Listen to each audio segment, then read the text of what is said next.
So this is a former the Bike Experience USA bike that Jason Griffin was riding that's coming apart. I put up a short about the brake, clutch, throttle situation up, and I feel like this bike deserves a little more kind of walk around situation. Unfortunately, we already kind of started breaking it down before I thought of making a video, but pretty simple bike. Unlike any good race bike, it has definitely been crash tested a few times. Couple of adaptations so that Jason could use it, and because the Bike Experience wants to standardize on second gens, they kind of gave it to me in trade for a race second gen.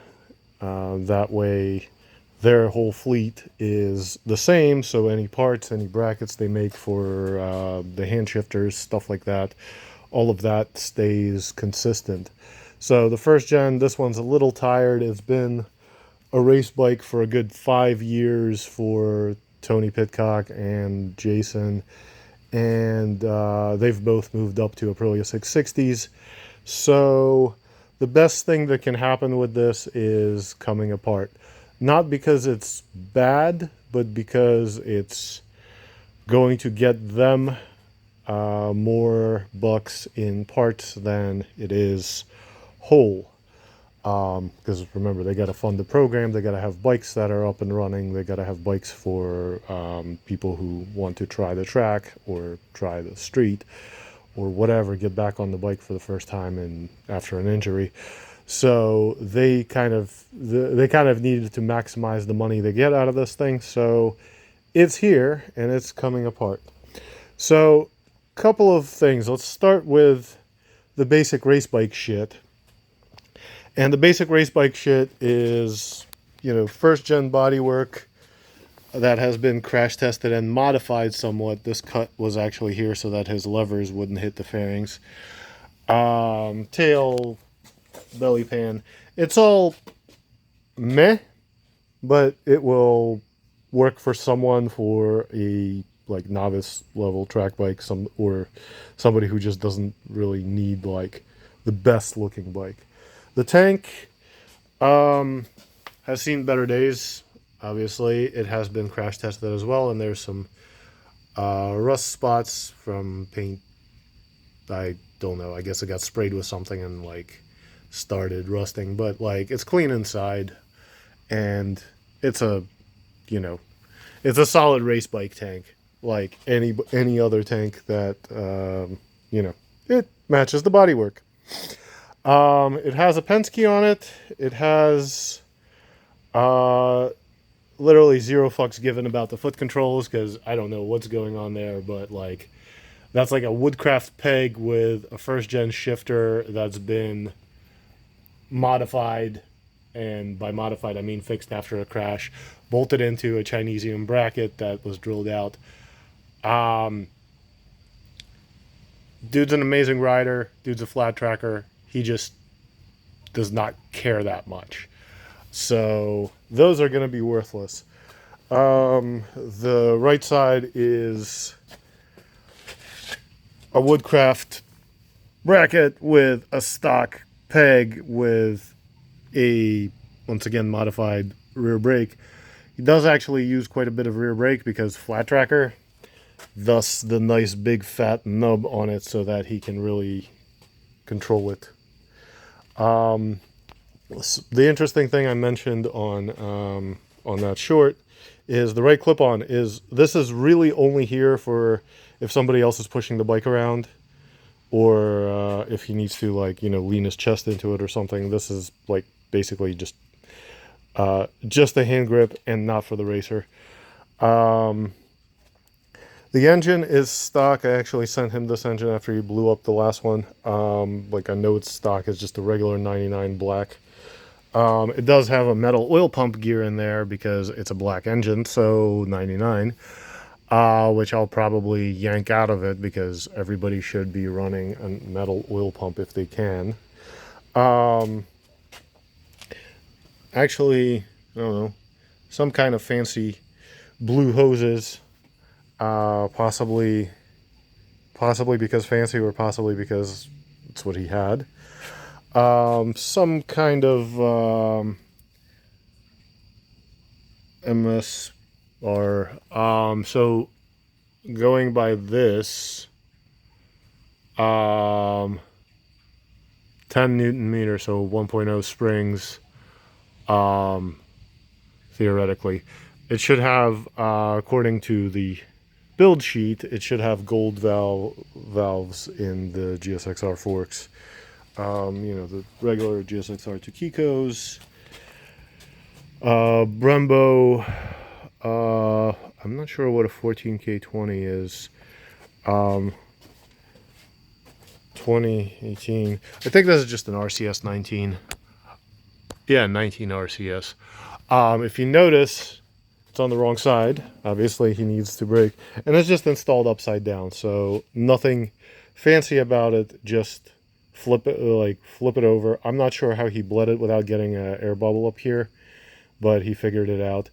And then the reservoir is in the stock location, kind of plumbed way over there. Trail Tech Vapor, just temperature, if that even. I don't actually see the temperature sensor on the hose, so it might just be for RPM, and that's it. Yeah, Penske, whatever. The Toby steering damper. These are actually decent money. They're like an actual part. And just bolted into the frame as you do, because race bike and who gives a shit. What else is interesting in here? Well, actually, not much. Like I said, pretty basic build. Just, okay. Oh yeah, there's a Can-Am. Okay, as like literally everything in the world. So pretty basic build, driven clip-ons. This one's extended somehow to give him more leverage, I guess. Or just to fit all the stuff that's on here. Some kind of single cable throttle. Not sure what TCI. Once again, nothing super fancy. It looked a lot better before all the crashes, but it was still a sharp looking bike. There's a bunch of pictures of Jason Griffin. Google him or Facebook him or whatever. I'm sure he's everywhere. He's got, it was a sharp looking bike for a while. Yeah. T-Bex USA, helping disabled motorcyclists ride again. They are one of my absolute favorite people, both the organization and the riders. Definitely a group of people who will say, well, anything goes, let's make it work.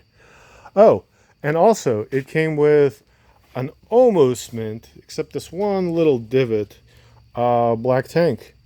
I think this might have been either on the bike before it was track biked, or this might have been one that they got from somewhere as a spare. So I'm excited because that will get them a bunch of money. That will get a little bit. But yeah, I'm going to get this apart. I'm going to get it more or less cleaned up, and I'm going to be listing parts pretty soon. So that's the story of this bike. Unfortunately, it would be cool to show the replacement bike, but we don't have it yet. We just have an agreement that I will get them a second-gen race bike, and I have one lined up, but we need to just make that happen.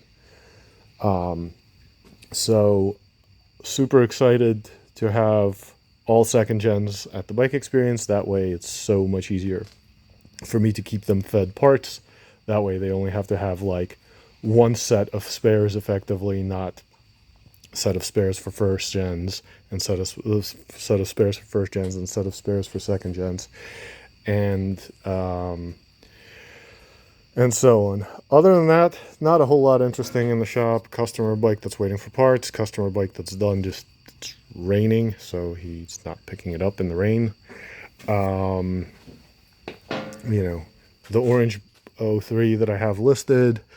The GSXS 750, that thing, I'm still waiting for paperwork on it, so can't ride it yet. By the time I get paperwork, it'll probably be winter or something. So that's just going to be my bike. And my B-bike, the former Nate Wilf's bike, that's just hanging out here. My race bike's at home. And then, you know, the usual parts. Oh, somebody asked me about this nonsense.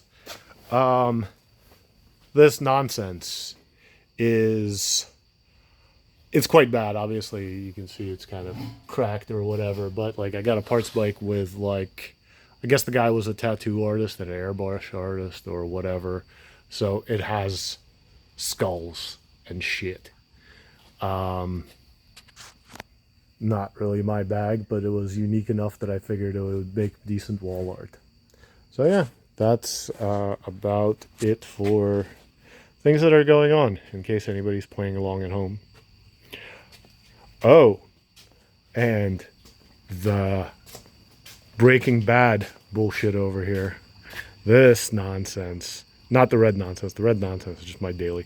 My tech, the guy that works for me, he got it for free. And it's so bad. It is like utterly bad. It's leaking in every way possible.